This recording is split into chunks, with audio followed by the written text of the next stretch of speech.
আচ্ছা, এমন একটা পৃথিবীর কথা চিন্তা করা যাক, মানে যেখানে খুন বা হত্যা বলে কোনো শব্দই নেই, কোনো অস্ত্র নেই, সংঘাত নেই।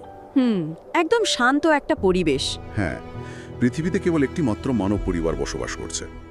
আজকের এই গভীর আলোচনায় আমরা মানব ইতিহাসের সবচেয়ে আদিম এবং মর্মান্তিক একটা ঘটনার পেছনের মনস্তত্ত্ব নিয়ে কথা বলব। ঠিক। এবং আমরা কোরআনের সূরা মাইদা থেকে শুরু করে বাইবেলের জেনেসিসের মতো প্রাচীন গ্রন্থগুলোর সূত্র ধরে ব্যাপারটা বোঝার চেষ্টা করব।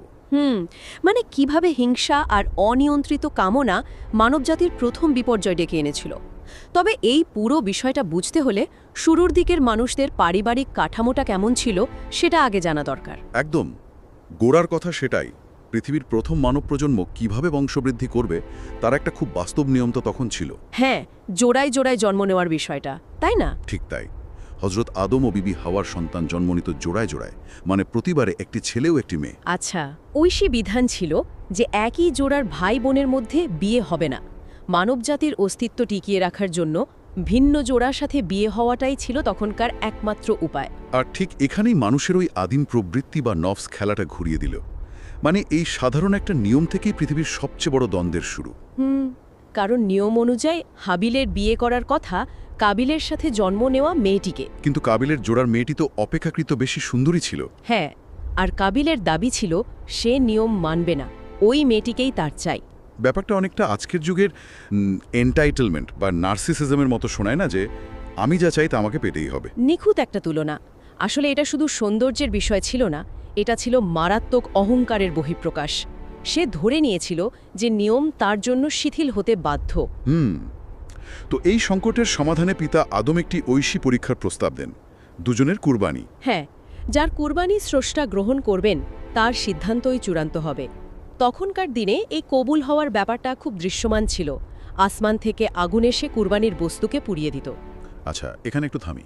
আমরা জানি হাবিল একটি উৎকৃষ্ট মোটাতাজা দুম্বা উৎসর্গ করেছিল, আর কাবিল দিয়েছিল তার জমির কিছু নিকৃষ্ট শস্য। আমার প্রশ্ন হলো, কাবিল যদি জিততেই চায় তাহলে সে কেন সবচেয়ে খারাপ শস্যটা দিল? তার কি আলসেমি লাগছিল, নাকি সে আসলেই বিষয়টা পাত্তা দেয়নি? এটা আসলে আলসেমির চেয়েও গভীর একটা মনস্তাত্ত্বিক সংকট। কাবিলের ওই নিকৃষ্ট শস্য দেওয়ার পেছনে ছিল স্রষ্টার প্রতি শ্রদ্ধার অবাধ। ও, মানে অহংকার। একদম। সে এত বেশি অহংকারী ছিল যে তার মনে হয়েছিল তাকে প্রমাণ করার জন্য সেরা জিনিস দেওয়ার কোনো দরকারই নেই। অন্যদিকে হাবিলের তো ছিল পূর্ণ সমর্পণ। হ্যাঁ, আর এর ফল হলো একেবারে সিনেম্যাটিক। আসমান থেকে আগুন এসে হাবিলের দুম্বাটি পুড়িয়ে দিল, আর কাবিলের শস্য যেমন ছিল তেমনই পড়ে রইল। তো এই প্রকাশ্য প্রত্যাখ্যান কাবিলকে বিনয় করার বদলে একেবারে অন্ধকারের দিকে ঠেলে দিল। সে রাগে অন্ধ হয়ে নিজের আপন ভাইকে হত্যার হুমকি দিয়ে বসল। ইবলিসের প্ররোচনায় কাবিল তখন তার রাগের কাছে পুরোপুরি বন্দী। কিন্তু এখানে হাবিলের যে প্রতিক্রিয়া, সেটা আমাকে সবচেয়ে বেশি অবাক করে। সে পরিষ্কার বলে দেয়, তুমি আমাকে হত্যা করার উদ্দেশ্যে হাত বাড়ালেও আমি বাড়াবো না। এই জায়গাটাই সবচেয়ে বড় মনস্তাত্ত্বিক পার্থক্য গড়ে দেয়। হাবিল দেখাচ্ছে আবেগ নিয়ন্ত্রণের চূড়ান্ত রূপ। দাঁড়ান, আমার একটা খটকা লাগছে।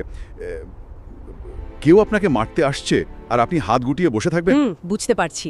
এটা কি শুধু স্রষ্টার প্রতি অগাধ বিশ্বাস ছিল, নাকি নিজের ভাইয়ের গায়ে হাত তোলার ব্যাপারে এক ধরনের মানসিক পক্ষাঘাত বা প্যারালাইসিস ছিল? বেঁচে থাকার স্বাভাবিক প্রবৃত্তির সাথে তো এটা মেলে না। খুব চমৎকার একটা প্রশ্ন। আসলে এটা কোনো মানসিক পক্ষাঘাত ছিল না, এটা ছিল একটা সুচিন্তিত নৈতিক সীমারেখা। মানে সে জানতো সে কি করছে। হ্যাঁ, হাবিল খুব ভালোভাবেই জানত যে নির্দোষের রক্ত ঝরানো কত বড় আধ্যাত্মিক অপরাধ। সে নিজের নফসের সীমানা অতিক্রম করতে চায়নি। কিন্তু কাবিলের ইগো এত বেশি আহত হয়েছিল যে ওই অন্ধ কামনা আর ক্রোধের বশবর্তী হয়ে সে তার আপন ভাইকে নির্মমভাবে হত্যা করে ফেলল। মানব ইতিহাসের প্রথম খুন। একবার সেই মুহূর্তটার কথা ভাবা যাক। রাগের মাথায় খুন তো সে করে ফেলল, কিন্তু এরপর কি? তার আগের মুহূর্ত পর্যন্ত এই পৃথিবীতে মৃত্যু বলে তো কিছু ছিল না। ঠিক, কাবিল তো আসলে জানতই না একটা নিথর দেহের কি করতে হয়। সে আক্ষরিক অর্থেই দিশেহারা হয়ে পড়েছিল। ভাইয়ের লাশ ঘাড়ে নিয়ে এসে যখন দিকবিদিক ঘুরছে, তখন তো প্রকৃতি নিজেই তাকে পাঠ দিতে এগিয়ে আসে। হ্যাঁ, স্রষ্টা একটি কাক পাঠালেন। কাকটি ঠোঁট দিয়ে মাটি খুঁড়ে আরেকটি মৃত কাককে ঢেকে দিয়ে দাফনের নিয়ম শেখায়। কি অদ্ভুত, তাই না? মানে প্রকৃতির সবচেয়ে সাধারণ একটি পাখি মানবজাতির প্রথম খুনিকে মৃত্যুর সম্মানজনক বিদায়ের পাঠ দিচ্ছে। এটা দেখার পর কাবিলের তো ভেঙে পড়ার কথা। সে আক্ষরিক অর্থে ভেঙে পড়েছিল। সে তীব্র অনুশোচনায় কেঁদে বলে ওঠে, হায় আফসোস, আমি কি এই কাকটির মতো হতে পারলাম না? বাহ! তার অহংকার তাকে সৃষ্টার নিয়মের ঊর্ধ্বে ভাগতে শিখিয়েছিল, কিন্তু শেষ পর্যন্ত একটা সাধারণ পাখির কাছে তাকে হার মানতে হলো। এই ঘটনাটি আসলে ইতিহাসের পাতায় বন্দী কোনো গল্প নয়। একদমই না।